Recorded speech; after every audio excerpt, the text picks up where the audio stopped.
ಸ್ನೇಹಿತರೆ, ನನಗೆ ಸಾಹಿತ್ಯ ಚಂದನದ 11ನೇ ಪಠ್ಯಕ್ರಮೆಯಾದ ಡಾಕ್ಟರ್ ಸುಮತೀಂದ್ರ ನಾಡಿಗ ಅವರ ಬಗ್ಗೆ ಹೇಳಲು ಒಂದು ಅವಕಾಶ ಸಿಕ್ಕಿದೆ.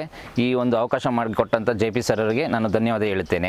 ಸುಮತೀಂದ್ರ ನಾಡಿಗ ಅವರವರು ಕನ್ನಡ ಕವಿಗಳಲ್ಲಿ ಒಂದು ಅತ್ಯುತ್ತಮ ಕವಿಯಾಗಿದ್ದಾರೆ. ಅವರನ್ನು ನಮ್ಮ JP ಸರ್ ಅವರು ಒಂದು ಸಂದರ್ಶನ ಮಾಡಿದ್ದಾರೆ. ಆ ಸಂದರ್ಶನದ ಒಂದು ತುಣುಕನ್ನು ಈ ಒಂದು ಸಮಗ್ರ ಸಾಹಿತ್ಯ ಚಂದನ ಎಂಬ 11ನೇ ಪಠ್ಯದಲ್ಲಿ ಮೆನ್ಷನ್ ಮಾಡಿದ್ದಾರೆ. ಸುಮತೀಂದ್ರ ನಾಡಿಗರ್ ಅವರು ಕನ್ನಡ ಬಗ್ಗೆ ಅಪಾರ ಅಭಿಮಾನ ಇಟ್ಟುಕೊಂಡಿದ್ದಾರೆ. ಇವರು ಕನ್ನಡವನ್ನು ತುಂಗಭದ್ರಾ ನದಿಯನ್ನು ಕನ್ನಡದ ಅಮೃತವೆಂದು ಒಂದು ವಿಶ್ಲೇಷಿಸಿದ್ದಾರೆ. ಇವರಿಗೆ ಅನೇಕ ಪ್ರಶಸ್ತಿಗಳು ದೊರಕಿದ್ದಾವೆ.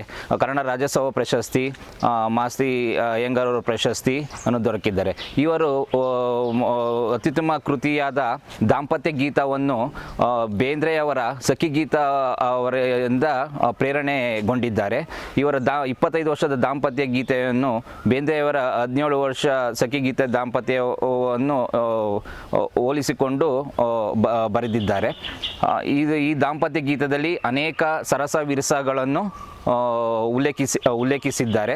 ಈ ದಾಂಪತ್ಯ ಗೀತದಲ್ಲಿ ಅನೇಕ ತುಣುಕುಗಳಾದ ಒಬ್ಬ ಪತಿ ಮತ್ತು ಪತ್ನಿ ಮಧ್ಯೆ ನಡೆಯುವಂಥ ಸಂದರ್ಶನ ಆಗಿರ್ಬೋದು, ಮತ್ತು ಬಂಡಾಯದ ಬಗ್ಗೆ ಎಲ್ಲನೂ ಉಲ್ಲೇಖಿಸಿ ಬರೆದಿದ್ದಾರೆ ಎಂದು ಹೇಳುತ್ತಾ ಧನ್ಯವಾದ ಹೇಳುತ್ತೇನೆ.